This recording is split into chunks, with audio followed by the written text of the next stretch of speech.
ada 49 calon menteri dan wamen di kabinet Pak Prabowo, tetapi tidak ada nama dari Budiman Sujatmiko. Bahkan Pak Ara yang pada waktu bermanuver dan bahkan juga mengundurkan diri dari kader PDIP, bahkan saat ini juga menjadi menteri. Ini sungguh mengejutkan sekali ya.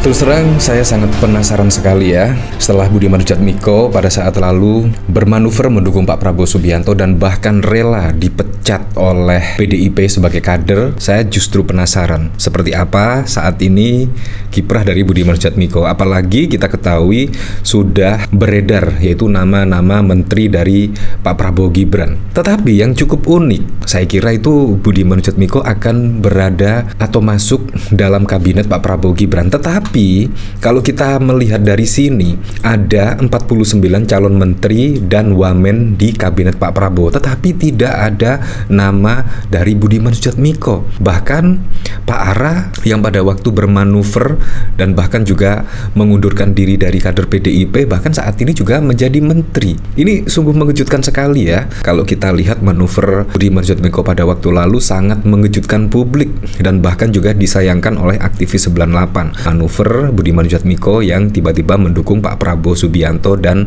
rela dipecat dari kader PDIP. Tapi sampai saat ini pun ketika nama 49 calon menteri dipanggil ke rumah Pak Prabowo, tidak ada nama Budiman Sujatmiko. Ini sungguh mengejutkan publik ya. Kira-kira Budiman Sujatmiko itu akan berada dalam posisi apa besok ya? Apakah menjadi komisaris? Ya, semua bisa saja terjadi. Kalau tidak menjadi menteri ya, biasanya jadi komisaris di salah satu perusahaan BUMN lah. Nah, kalau kita melihat dari sini ya, memang wajah-wajah menteri yang dipanggil oleh Pak Prabowo Subianto ini tidak asing. Bahkan Bu Sri Mulyani juga menjadi menteri, Bahlil Lahadalia, dan masih banyak lagi nama-nama yang sudah dikenal pada saat lalu dipanggil oleh Pak Prabowo Subianto untuk menjadi pembantunya pada periode 2024 hingga 2029. Nah, kalau kita lihat dari sini ya, daftar nama calon menteri dan wakil menteri yang dipanggil Pak Prabowo Subianto. Kalau kita lihat dari sini memang tidak ada nama Budiman Sujatmiko. Nama Fadlison ada, Prasetyo Hadi, Sugiono dan lain sebagainya. Dari 49 menteri di sini yang dipanggil oleh Pak Prabowo tidak ada nama Budiman Sujatmiko. Ya, ini juga sungguh mengejutkan. Saya kira itu Budiman Sujatmiko akan menjadi menteri lah setidaknya di kabinet Pak Prabowo Gibran, tetapi tidak ada nama Budiman. Ini sungguh mengejutkan sekali. Nah, bahkan dikomentari oleh Denis Malhotra, Budiman Sujatmiko setelah mendapati namanya tak ada dalam bursa kabinet Prabowo. Wah. Nah, dari sini saya juga penasaran sih, kira-kira komentarnya seperti apa ya? Paling dijadikan kepala badan nggak jelas nanti ya. Loh, nggak jadi menteri. Wah, umur segitu memang lagi lucu-lucunya. Itu lokasi pasti Bukit Algoritma ya. Tenang, belum juga 20 Oktober. Masih bisa gerilya. Wah, Sherlock tak parani. Latihan di Bukit Algoritma. Ya seperti itu. Jadi memang sangat mengejutkan sekali ya, nama Budiman Sujatmiko tidak ada di 49 calon menteri yang dipanggil oleh Pak Prabowo Subianto. Nah, bahkan kalau kita lihat pada saat lalu ya, dari CNN, ini tertanggal 10 Oktober, bahkan adik dari Pak Prabowo Subianto itu bercanda setidaknya, Budiman Sujatmiko kecipratan proyek rumah Pak Prabowo. Wah, apakah akan menjadi kepala perumahan ya? Nah, Hasim Jojo Hadikusumo menyebut Budiman bakal kecipratan proyek pembangunan 3 juta rumah yang digagas Prabowo Subianto. Presiden terpilih 2024 hingga 2029, Prabowo memang punya program membangun 3 juta rumah per tahun. Sangat di Hasim merinci sebanyak 2 juta rumah bakal didirikan di 75.000 desa yang tersebar di seluruh Indonesia. Program pembangunan 2 juta rumah per tahun diserve untuk mendukung mendukung Pak Budiman Sujatmiko. Masyarakat desa semuanya, kata Hasyim dalam Propertomik Eksekutif Dialog di Hotel Grand Sahid pada 10 Oktober yang lalu. Sekedar informasi, Budiman dikenal sering menyuarakan kepentingan desa saat menjadi anggota DPR RI.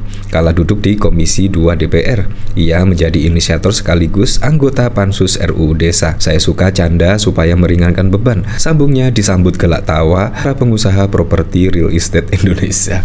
Ini juga sangat lucu sekali ya. Saya suka canda supaya meringankan beban. Sambungnya disambut gelak tawa. Ternyata hanya bercanda saja. Ini juga sungguh mengejutkan publik ya. Tidak ada nama Budiman Sujatmiko. Padahal saya juga menunggu-nunggu ya. Kira-kira setelah bermanuver pada saat lalu itu apa yang pantas untuk posisi Budiman Sujatmiko. Tetapi setelah ditunggu-tunggu dari 49 nama yang dipanggil tidak ada nama Budiman Sujatmiko. Ini juga sangat wow sekali. Nah, bahkan kalau kita lihat dari sini ya, Veronica Tan itu juga sangat mengejutkan sekali. Tiba-tiba Veronica Tan muncul pada saat Pak Prabowo memanggil para menteri, calon menteri-menterinya. Ada Veronica Tan, itu juga mantan istri Ahok ya. Itu juga sangat keren sekali dan di luar dugaan. Tiba-tiba ada nama Veronica Tan. Dan sampai saat ini pun ada trending topik di Twitter, dan bahkan Gibran harus mundur ini juga sangat ramai ya. Dan bahkan sampai saat ini mendapatkan sekitar 16.000 tweetan ya. Gibran mundur. Menurut saya juga sangat sulit sekali dan tidak mungkin lah. Seharusnya kita terima saja dan semoga saja di bawah kepemimpinan Pak Prabowo Gibran itu ya Indonesia baik-baik saja, tidak merubah perundang-undangan, tidak merubah konstitusi dan lain sebagainya. Harapan saya sih memang seperti itu ya. Nah, bahkan kalau kita lihat dari sini ya, sudah masif sekali, yaitu terkait baliho-baliho, spanduk-spanduk berterima kasih kepada Presiden Joko Widodo yang akan purna tugas pada tanggal 20 Oktober mendatang. Bayangkan, seharusnya kan ya ada dua nama lah seharusnya, Presiden Joko Widodo dan Wakil Presidennya Pak Ma'ruf Amin.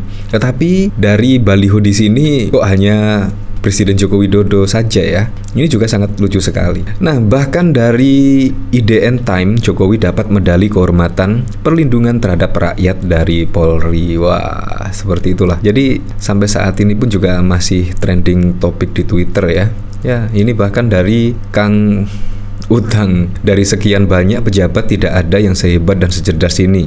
Untuk wartawan, disarankan jangan banyak nanya, jadi jawabannya tidak terdengar, terekam tapi tidak terdengar ya, seperti itulah. Nah, kalau kita lihat dari sini ya, dari Secret Man, tidak perlu keluarin duit untuk memoles kebobrokanmu.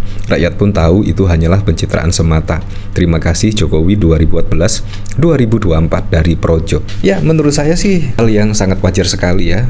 Ketika purna tugas ada anggaran untuk memoles, menurut saya itu sudah biasa dilakukan oleh pejabat-pejabat. Ya, sebelum Presiden Jokowi melakukan ini sudah banyak untuk memoles keberhasilan dari pejabat yang mau purna tugas. Menurut saya sih sangat banyak sekali. Ya, tetapi karena Presiden Joko Widodo saat ini mau purna tugas pada tanggal 20 Oktober, ya memang tiba-tiba sangat masif sekali video puja-puji terhadap Presiden Joko Widodo tentang keberhasilan mulai dari pembangunan jalan tol, pembangunan jalan desa dan sebagainya. Menurut saya juga itu adalah fakta karena Presiden Joko Widodo memang semenjak Indonesia dipimpin itu pembangunan memang sangat masif sekali, mulai dari pembangunan jalan desa, jalan tol dan lain sebagainya itu sangat masif sekali.